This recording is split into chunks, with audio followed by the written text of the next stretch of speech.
Hey internets, Fight Nation fans, Street Fighter fans. I am here, I'm GoggleCandy, and I obviously need a haircut. I'm here with my pillow Gur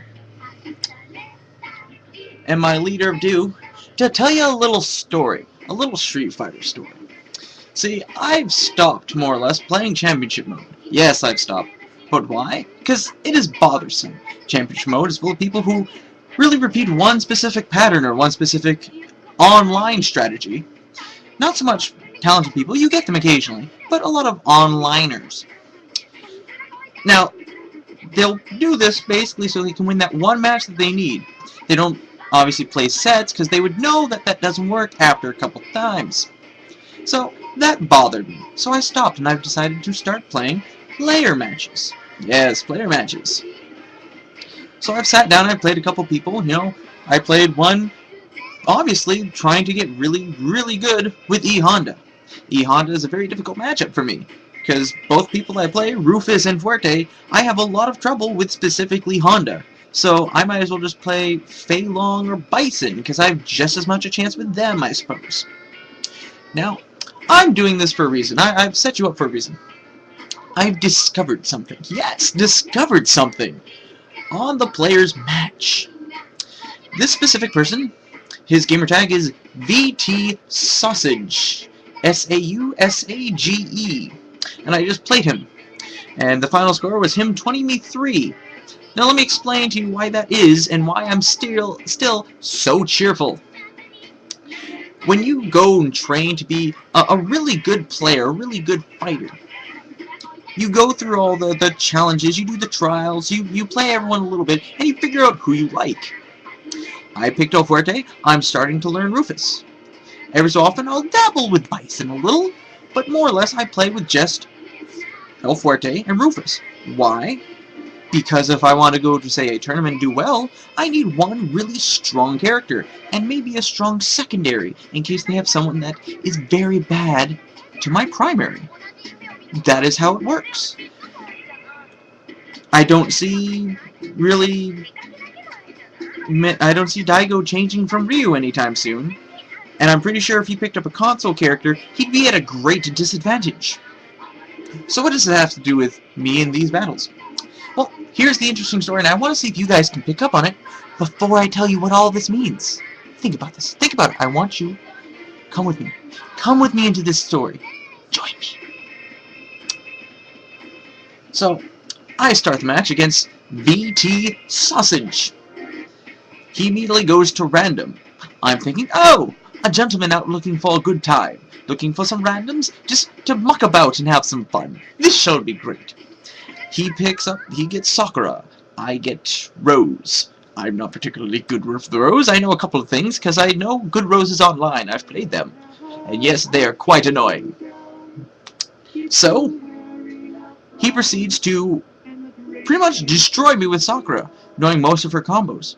My first thought is, oh, he got one of his mains. That just figures. It was a really good Sakura. It was. It could probably be about G2 or so. If, say, you played... when I say a G2 rank character, as if you played that character all the way from G3 to G2, and are still playing through G2.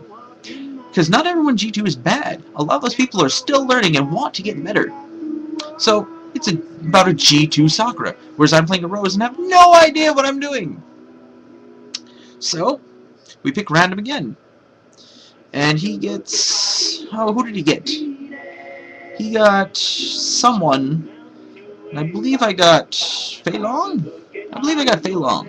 And I proceeded to win that match. It was 1-1. Alright. We go again. Again, I get someone I'm obviously not familiar with.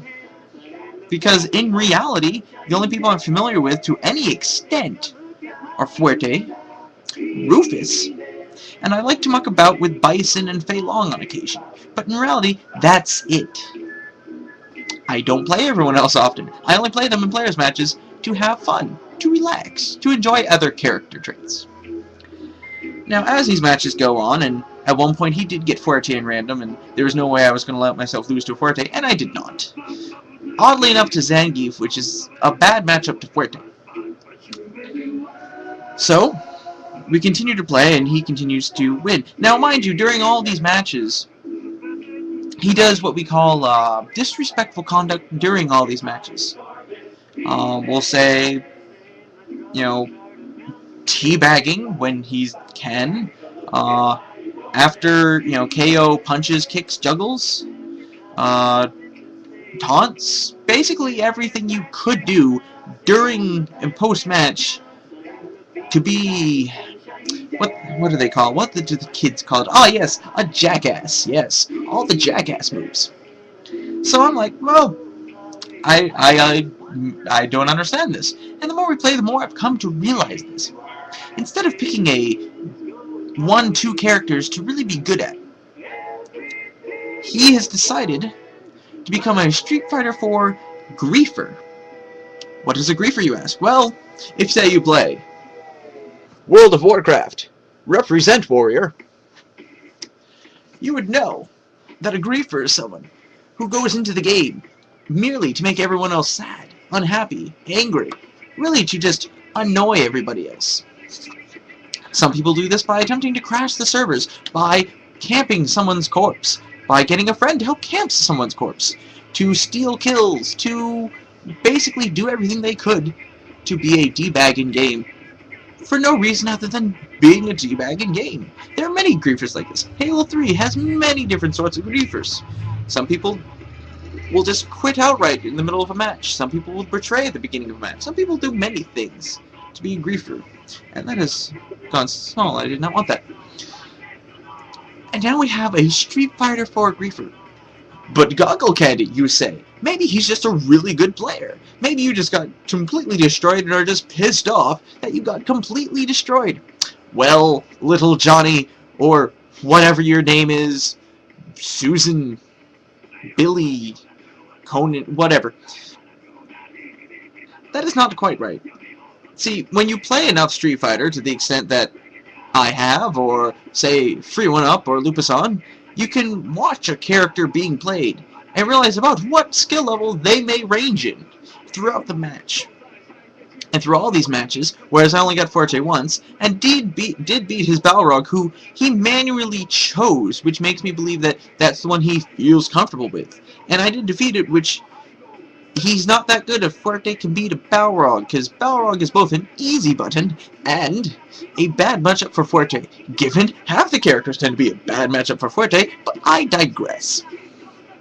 Watching him, it was quite clear that he'd risen nearly all of the characters, almost, 2 or 3 seemed weak, almost all of the characters to about G2 status, as if he'd played them all through to G2 and had learned all of their traits and combos and FADCs. Now this isn't to say he's not a good player. Obviously, he must be, to some extent, a good player. However, watching him, you realize a few things. First, he's not winning any tournaments anytime soon. Why, with everyone at about a G2 level with him, yes, he could pick random, I could pick random, and he would probably destroy me. Oh, did you catch that? What did he do? The first thing that happened when we signed in, he picked random. Did he pick random every time? All but twice. Yes, all but twice. And 3 of those matches, I didn't even touch the controller. Why? Because I got Dhalsim, and Dhalsim can go himself. Now, why does that mean he's a griefer? Well, think about it. He's going into players' matches. He's risen everyone to about a G2 status, and he immediately goes into random. In random, he obviously has an advantage because he knows all of the characters up to a certain level, whereas you may only need to know 2 or 3 to that level. So the odds are in his favor. During the match, he proceeds to be douchebaggery, taunts, teabags, and after-match punches. Very disrespectful stuff. Thusly, he gets under your nerves and becomes, yes, a griefer. So, the moral of the story is, kids, no matter where you go in Street Fighter 4 right now, there are D-bags, and you must protect yourself from D-bags. This is GoggleCandy. This is Mountain Dew. This is a Gurr Pillow. And I am out of here.